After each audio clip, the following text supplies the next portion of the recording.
রাসূলুল্লাহ সাল্লাল্লাহু আলাইহি ওয়াসাল্লামের সাথে আমাদের সম্পর্কটা কি হবে, নবীজির বিষয়ে আমাদের করণীয় কি, এই কথা আল্লাহ তাআলা এবং নবী সাল্লাল্লাহু আলাইহি সাল্লাম নিজেই স্পষ্ট করে বলে দিয়েছেন।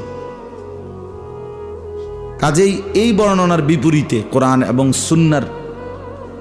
যেখানে সুস্পষ্ট দিক নির্দেশনা আছে, সেই ক্ষেত্রে অন্য কিছু করার কোরআন সুন্নাহর বিপরীতে তার কোনোই প্রয়োজন আমরা বোধ করি না। বরঞ্চ আমরা বিশ্বাস করি